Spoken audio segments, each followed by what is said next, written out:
मृत्युलोकी एक नगर त्याचे नाव पंढरपूर.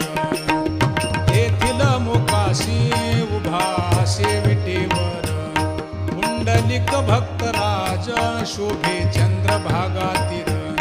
बोलती साधू संत जीवा वाटे हुरहुर.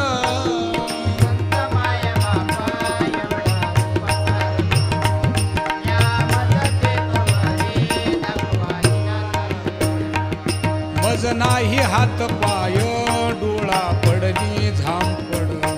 कर्ण हे बधीर झाले वाचा